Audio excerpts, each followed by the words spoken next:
All right, welcome to the first episode of The Culture Creative. I am David Michael, aka Diet, aka DM, aka the greatest of all time. Okay, so I've been contemplating how I would put together this series, the first series of The Culture Creative. And like I mentioned in the intro, this series will be centered around art. And to start off with, I'm gonna do visual art. That is, we're talking performing art, drawings, paintings, carvings, sculptures.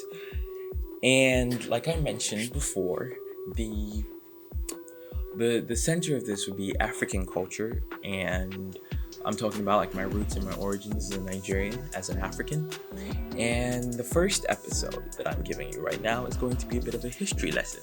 So let's have fun.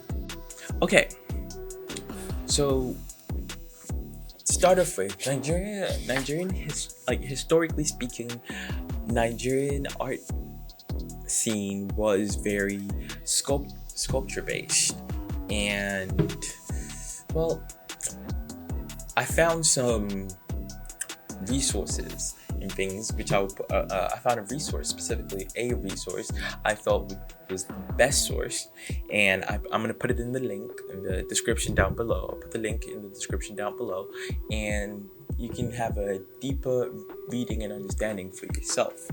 To start off with, I will just give a brief. It's not brief really, because it's going to be more in depth. But if you want to go even further, the link, like I mentioned, Nigeria. The northern and southern parts of Nigeria can be considered part of the Western Sudan and Guinea coast, respectively. But because of the wealth of evidence for an artistic tradition of some 2,000 years, it is convenient to consider Nigeria separately.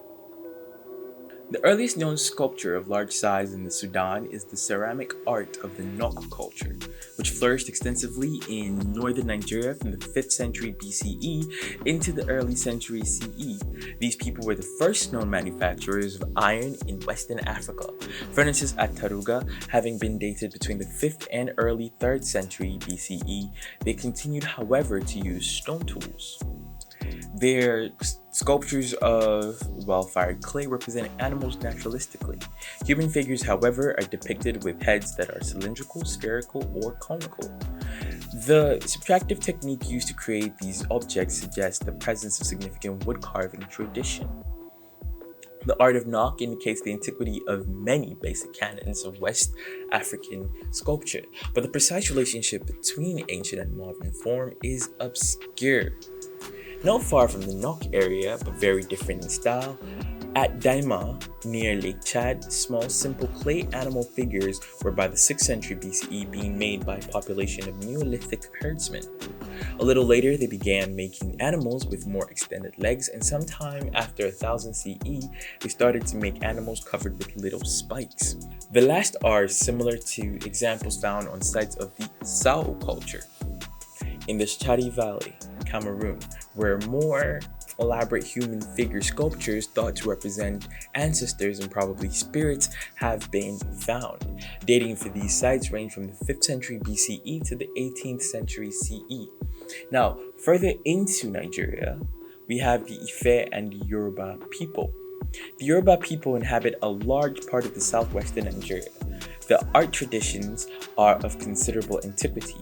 Excavations at Ife in central Yoruba land, thought to be, the site of creation of the world in some Yoruba myths, have shown that naturalistic sculptures in brass and pottery were being produced sometime between 1100 and 1450 CE. The sculptures represent royal figures and their attendants, and life-size portrait heads in brass were perhaps used as a part of funeral effigies. Now, during this time, Ife appears to have had widespread importance, and the naturalism of its art seems to have influenced the basic development of Yoruba sculptural style. Throughout Yoruba land, human figures are represented in a fundamentally naturalistic way, except for bulging eyes, flat protruding, and usually parallel lips, as well as stylized ears. The evolution of these characteristics can be observed in a number of pottery sculptures at the fair, which on stylistic grounds are considered to be relatively late. Within the basic canon of Yoruba sculpture, many local styles can be distinguished down to the hand of the individual artist. Individual cults, groups, followings, as you may call them, have their own characteristic requirements of form and ethnography. Staffs for Shongo, the thunder god, bear the symbol of a double axe. On his altars are placed carved mortars. So the pounding of food in a mortar sounds like thunder. Behind him hangs his leather bag with a motif based on the extensive gesture of a Shongo dancer. Because Shongo was king of Oyo, largest of the Yoruba kingdoms, his following is mainly restricted to areas that were once under Oyo domination. Okay, so there is a whole lot more on like the whole background and the history and everything, and I did record a lot more, but it is way too much to put into the first episode. And because my mind went off in different places, I had the idea of, if you are interested in the myths behind some of these, like an expansion of these myths, I could do a few episodes or another mini series on the myths, Nigerian myths, African myths, from Shongo, Ife, the whole thing. I could do different places, different, all of that. So if you're interested in that, drop a comment. And if you have enough likes in your drop a comment, and hopefully we get into it. Now, moving on with the next episode, what I'm going to do is I'm going to bring it into modern day influential African